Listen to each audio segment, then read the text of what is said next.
Hi. There are a lot of scriptures in the Bible today that actually talks about wealth. And I'm going to read just about two or three of it. The very popular one is the one of Deuteronomy 8:18, and it says, "But remember the Lord your God, for it is He who gives you the ability to get at wealth, and so confirms His covenant, which He swore to your ancestors as it is today." That means for you to be wealthy is more of a concern to God than even to you.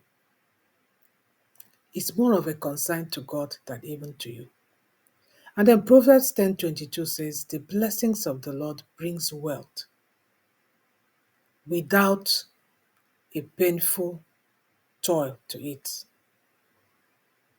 That is, the blessings of the Lord maketh rich and addeth no sorrow. King James Version. Proverbs 10:22. And then if you let me look for another one. If you look at I think Proverbs 13:11 says, "Dishonest money dwindles away, but whoever gathers money little by little makes it grow." If we have all these wonderful, amazing scriptures that has to do with wealth, why are we borrowing up to our neck just to stay afloat? Why do we need to borrow to even take care of the basic necessities of life?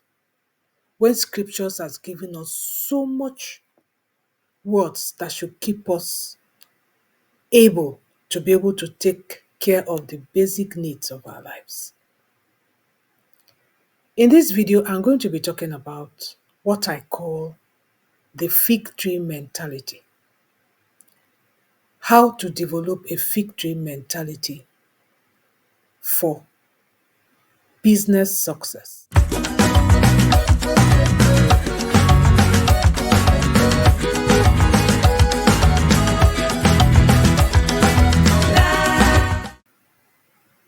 Hi, my name is Enorita James, and in my channel, I talk about how to live a normal Christian life in today's world.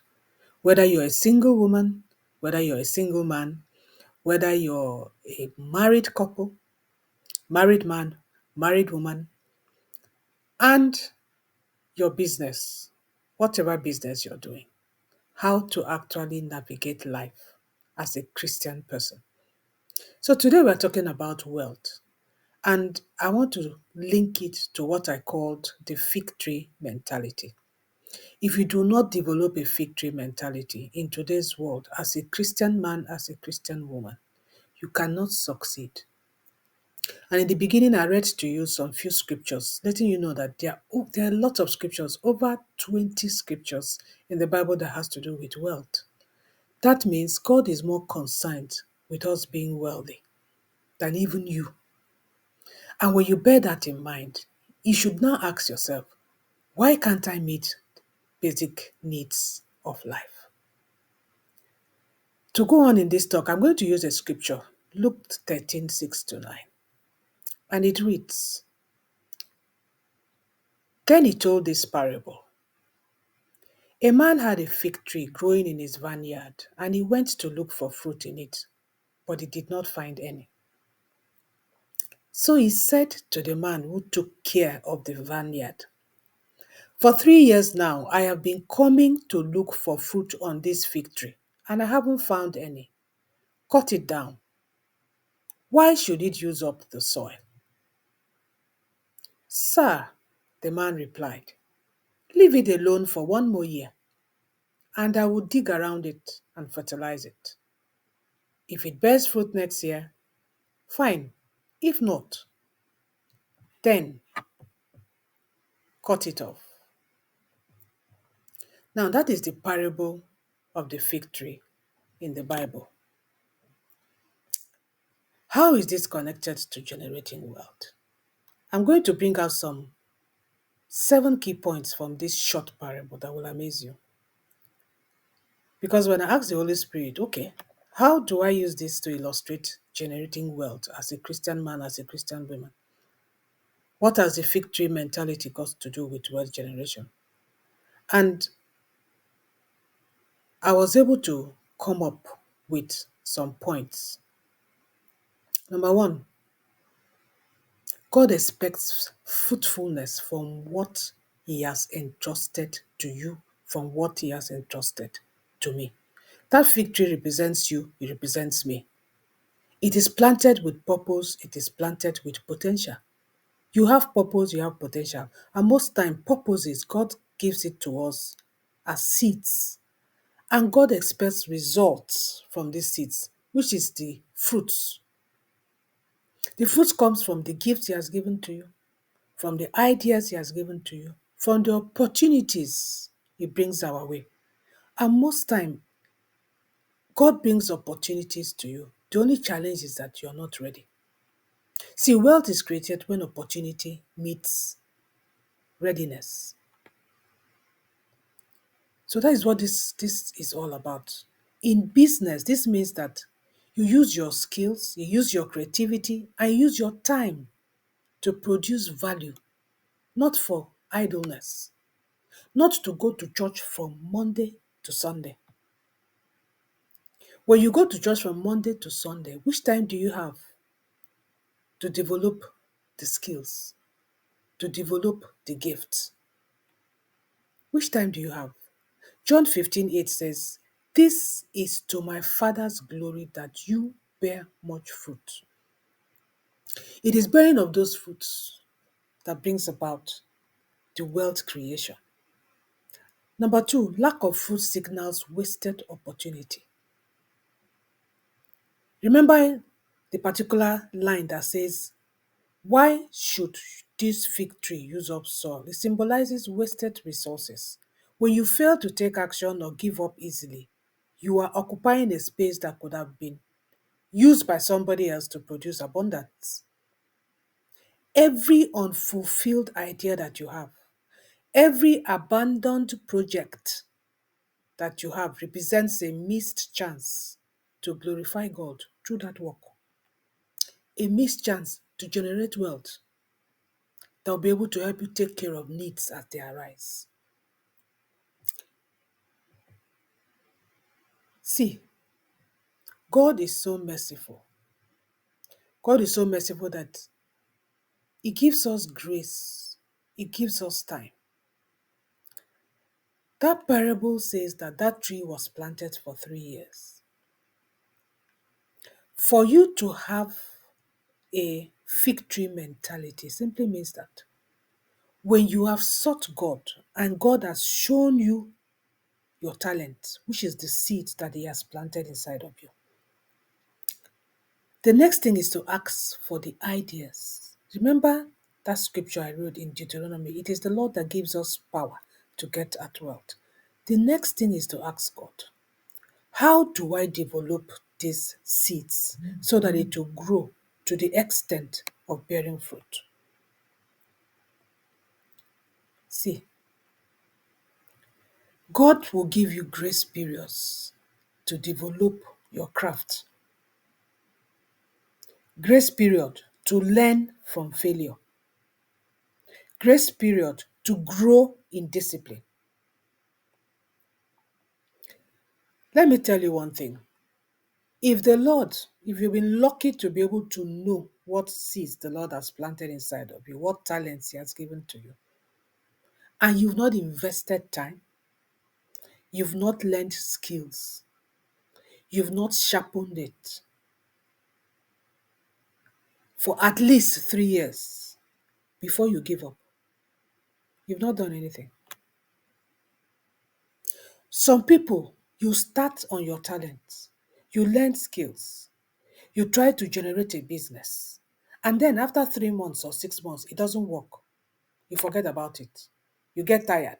You get frustrated. You need to develop a fig tree mentality. 3 years is the minimum for you to say, "Oh, I'm tired." 3 years. So if you've done something now, you're listening to me, you've done it only 1 year, you've not seen fruit, you're tired, you've not started. You don't want to generate wealth. You do not want to be able to take care of the basic necessities of life. Number four, digging around and fertilizing through effort and consistency. The gardener said, no, let us not cut down this tree. Let us dig around and fertilize the tree.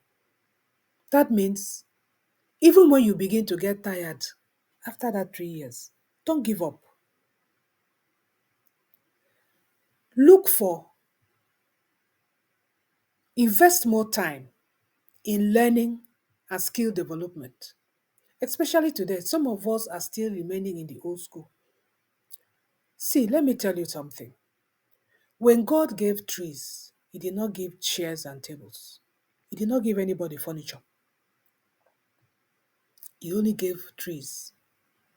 It is somebody that God gave the talent, the wisdom of carpentry, that the person sat down and began to think what he can produce from the tree.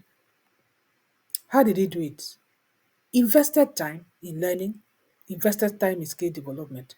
And even as the person learned how to make chairs and trees, there's also room to improve it. The kind of chairs, the kind of tables, the kind of stools we used to have years ago is different from the stools of today. Why? Because in this era of AI, it makes life even easy. You can speak to a chatbot to design something for you, to design a furniture for you. How do you know that? Developing your skills, refining your strategy, staying adaptable, maintaining what I'll call spiritual discipline. In as much as you're refining your strategy and staying adaptable, you're praying. You're doing these things with integrity. You're doing it with faith. Look, fruitfulness always follows preparation and persistence. That is what that parable of the fig tree is all about. On how you can generate wealth with what God has already placed inside of you.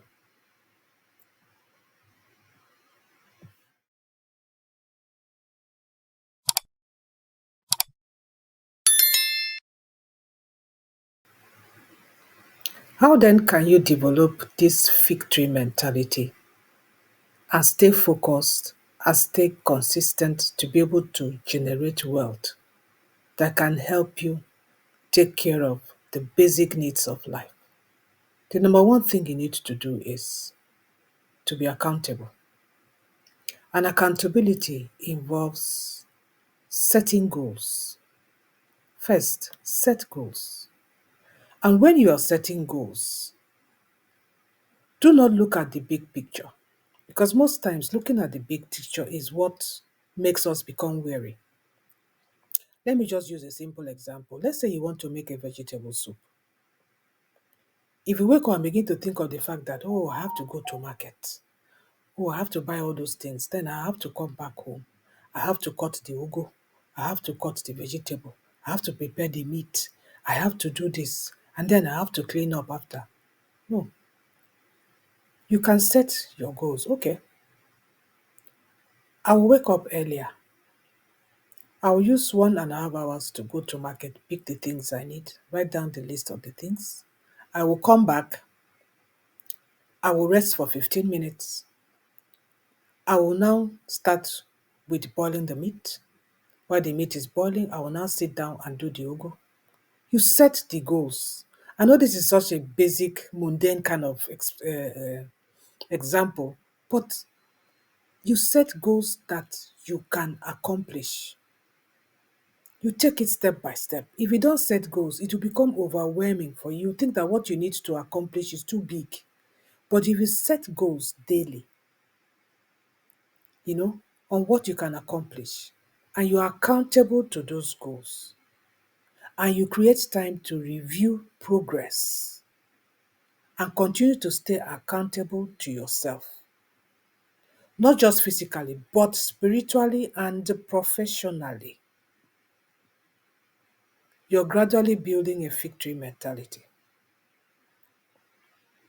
And then when you know that at the back of your head that I must put in at least 3 years into this, that you do not care whether you see profit or not, you have that mentality, I must put in at least 3 years. Whenever you feel like giving up, remember the story of the victory.